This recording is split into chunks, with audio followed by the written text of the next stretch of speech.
Well, I think the whole recovery act in itself, I have at least four different action plans from different community groups that have written books about what we should do. So we're putting a lot of those things into action. Now that Joshin, Director Joshin has gotten through rules, we're hoping for the final confirmation coming up soon, by at least by the end of the month. We are already situated ourselves in a way to respond, but the continuing hardening of our territory includes the finalization of putting up all the composite poles. I think we have about 1,500 in the territory that we placed. Getting our roofing structure program up again, so we can finalize all the rest of these houses. We're still trying to investigate ways because there are a lot of people who don't qualify for the roofing program for the federal money. Trying to figure out how do we help those people bring relief to them. The, the power on a whole, we're just trying to make sure that that's um, uh, secure. I think we just commissioned three new Wartzillas in St. Thomas, and there's a couple of other generation packs that have been put in St. Croix. So, we're getting there. We're not there yet, but we're doing the things that are going to make us more resilient to the storm. The most thing we're doing is we're praying a lot that we don't have another event this year or next year or the year after. The roofing program is a very different natured program. Regular FEMA, so public assistance, all the repairs that we're going to do in the future. We have gone out, we've gone out with FEMA, with O'Brien, we've looked at the place, they've reviewed our reports, we've reviewed them, we've come up with an agreement, we finally settled on how much it's going to cost to repair. The money is obligated and it sits in a bank account. When we do the repair, we pay the person, boom, we're immediately reimbursed. The roofing program, because of the emergency action, was the opposite. They went out, they did the assessment, they fixed the roof, and then they build. Then when they build, they go through the FEMA microscope in terms of making sure it's built appropriately. And then FEMA looks at it, we look at it, FEMA looks at it, it goes to OMB, and then the money is obligated. Then we pay them, we get reimbursed. That's a whole different process. That's not going to happen again. And that's why it's taken so long. So, I don't like to criticize what was done before because it's an emergency. So everybody has a different way they build for their roof, right?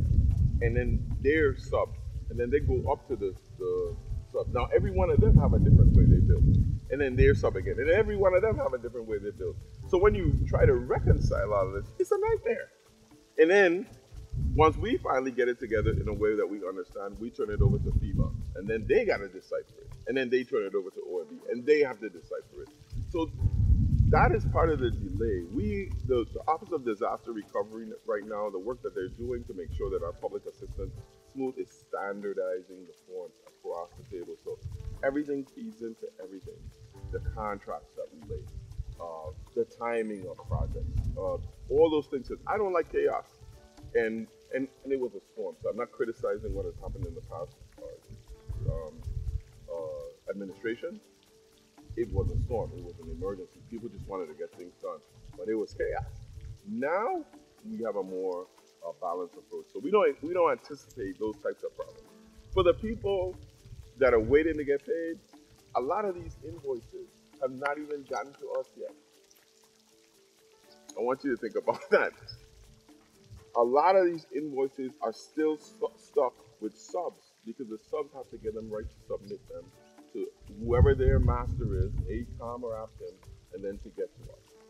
And the big contractors, the AECOMs, the APTIMs, they have been paying out all of their money. So we owe them money. They haven't gotten paid, essentially. When they get paid, they pay their stuff as best as they can. And they have been, if you really listen, the big guys are not complaining because they have the capital in order to be last a lot time longer, but they need their money too.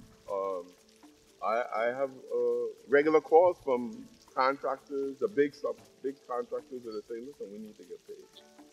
But at the same time, they know there's another $5 billion in construction that needs to be done. So they're hanging around. So we are trying our best to make sure that people get paid because if for no other reason, every time somebody gets paid, we get 5%, and that makes my confidence look good. So I want you to get paid too.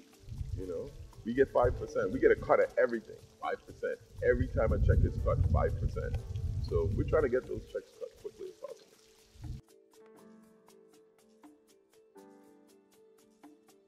You know, I have this thing about myself that I lead by example, right? So I try to be what I want to see in the world, and it's important to the community, to that community, because I get all the hugs and the loves, and I get a lot of appreciation on social media. To other people who are angry about it, hey everybody, yeah, you're right to be angry, but for me, I've always thought about it. I think about everything way too much. Um, I've always thought about it, about how uncomfortable it must have been, what a difficult life it must be to be different. Um, and maybe I was a scrawny little kid that had allergies, that had sneezing and scratching all the time. I mean, I went through a lot of bullying in my life, and maybe it's that side of me that makes me compassionate. So you just gotta let people be. And every chance I have to stand up for for the underdog, for the little guy, for the people who are getting picked on, I'm gonna do it. I'm sorry. I don't really care who gets pissed off because you gotta change. I mean, we do a lot of things in the Virgin Islands, um, and pretend. We like to pretend. Let's put it that way a lot about a lot of things. And I'm not a pretender. I'm for real. I support some of my clients from my previous life. Really good friends of mine. So I support that, and I feel the pain sometimes. So, and it's not only for the LGBTQ community, but it's for everybody that's different in this very small town that is made to feel uncomfortable because they're not like everybody.